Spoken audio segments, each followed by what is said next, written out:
আসসালামু আলাইকুম। মুসলমানের জিন্দেগিটা এমন একটা জিন্দেগি, যে জিন্দেগির সাথে পৃথিবীতে যত ধরনের বর্ণের মানুষ রয়েছে সেই ধর্মের বর্ণের মানুষ থেকে আলাদা। মুসলমান 24 ঘন্টাই ইবাদতে কাটাবে। মুসলমান যেই কাজ করবে প্রত্যেক কাজেই সব লেখা হবে। মুসলমান যেই কাজ করবে সেই কাজের বিনিময়ে মহান আল্লাহ তাআলা পরকালে স্থায়ী পুরস্কার নির্ধারণ করবেন। প্রিয় দিনী ভাই ও বোনেরা, আমি সেই মুসলমানের জিন্দেগির কথা বলছি, যে মুসলমানের জিন্দেগিতে 24 ঘন্টায় বন্দেগী হয়। আমরা দীর্ঘ 11টি মাস অপেক্ষা করার পর আমরা রমজান মাস পেয়েছিলাম। তো এই রমজান মাসে এমন একটি মাস, যে মাসের ইবাদত, যে মাসের বন্দেগী অন্যান্য 11 মাসের তুলনায় অনেক গুণ বেশি করে থাকি। এই রমজান মাসকে উপলক্ষ করে আমরা অনেক ইবাদত, অনেক তেলাওয়াত, অনেক তাসবিহ তাহলিল ইত্যাদি নানা ধরনের আমল করে থাকি।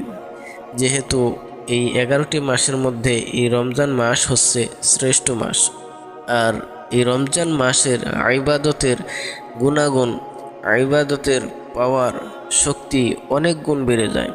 প্রিয় দিনী ভাই ও বোনেরা, আমি সেই রমজান মাসের কথা বলছি, যেই রমজান সম্পর্কে নবীজি সাল্লাল্লাহু আলাইহি ওয়াসাল্লাম হাদিসের মাধ্যমে অনেকভাবে, অনেক ভাষায়, অনেক রকম সওয়াবের কথা ঘোষণা করেছেন। এই রমজান মাস আমরা যারা এই রমজানের রোজাগুলো রাখতে পেরেছি, এই রমজানে বিশেষভাবে বেশি বেশি আমল করতে পেরেছি, আমাদের জন্য অত্যন্ত খুশনসিব এবং মহান আল্লাহ তাআলার অনেক বড় একটি নিয়ামত। এই রমজান মাস 11টি মাস অপেক্ষা করে পেয়ে থাকি এবং সারা বছরে যে আমলগুলো না করে থাকি, এই রমজান মাস এলেই কিন্তু সেই আমলগুলো আমরা চালিয়ে যাই এবং করে থাকি। আর মহান আল্লাহ তাআলা আমাদের এই রমজানকে এজন্য দিয়েছেন যেন আমরা মুত্তাকি হতে পারি, মুত্তাকির গুণগুলো অর্জন করতে পারি। মহান আল্লাহ তাআলা আমাদের উপর যেরকম রমজানকে, সিয়ামকে ফরজ করেছেন, ঠিক আমাদের পূর্বে যারা ছিলেন নবী আম্বিয়া ইকরাম, তাদের উপরও একইভাবে ফরজ করেছিলেন। প্রিয় দিনী ভাই ও বোনেরা, আমরা এমন কোনো মানুষ নেই যাদের কোনো গুনাহ হয় না। আমরা চলতে ফিরতে, উঠতে বসতে প্রায় সময় গুনাহ হয়ে যায়।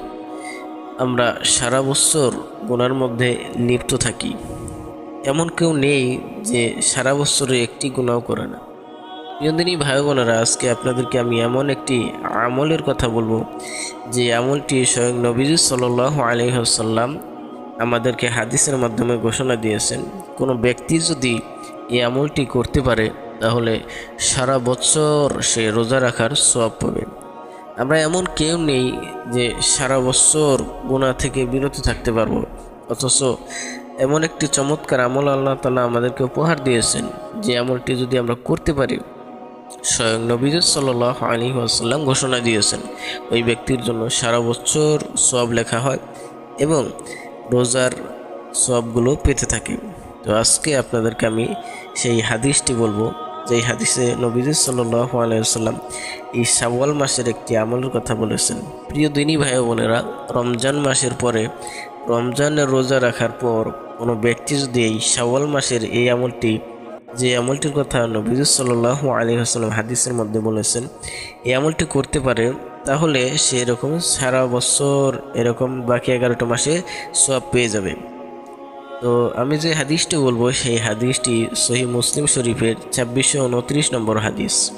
এই হাদিসের মধ্যে হযরত আবু আইয়ুব আনসারী রাদিয়াল্লাহু তাআলা একজন সাহাবী, তিনি বর্ণনা করেন, রাসূল সাল্লাল্লাহু আলাইহি ওয়াসাল্লাম বলেন, যে ব্যক্তি রমজান মাসের রোজা পালন করল, তারপর শাওয়াল মাসের 6 দিনকে তার অনুগামী করল, অর্থাৎ 6টি রোজা পালন করল, সে যেন সারা বছর রোজা রাখল। সুবহানাল্লাহি ওয়া বিহামদিহি, সুবহানাল্লাহিল আযীম। প্রিয় দিনী ভাই ও বোনেরা, এটা আমাদের জন্য চমৎকার একটি সওয়াবের এরকম বড় একটি ভাগ্য। এই সওয়াবের পুরস্কার, এই সওয়াবের ভাগ থেকে যেন আমরা কখনোই মাহরুম না হই। আল্লাহ তাআলা আমাদের সকলকে যেন এই শাওয়াল মাসের চাঁদে, এই শাওয়াল মাসের রমজানের যে 30টি রোজা রেখেছি, 29টি রোজা রেখেছি, পাশাপাশি এই শাওয়ালের 6টি রোজাও যেন আমরা রাখতে পারি এবং সারা বছর যেন এই সওয়াব পেতে পারি, এই ভাগিদার জন্য আল্লাহ তাআলা আমাদের সকলকে করে দেন। এজন্য আমরা বিশেষভাবে চেষ্টা করব শাওয়াল মাসের এই 6টি রোজা সকলে রাখার জন্য। প্রিয় দিনী ভাই ও বোনেরা, গুনাহ তো চলতে ফিরতে হবেই, কিন্তু যদি নেক আমলগুলো করতে পারি আল্লাহ তাআলার সন্তুষ্টি সবসময় পেতে থাকব। এজন্য আসুন আমরা এই শাওয়াল মাসের 6টি রোজা সকলেই রাখি, সকলেই নিয়ত করি, সকলেই চেষ্টা করি, আল্লাহ তাআলার কাছে দোয়া করি আল্লাহ তাআলা যেন আমাদের সকলকে এই শাওয়াল মাসের 6টি রোজা রাখার তৌফিক দেন। আজ এই পর্যন্তই, সকলেই ভালো থাকবেন। আসসালামু আলাইকুম ওয়া রাহমাতুল্লাহ।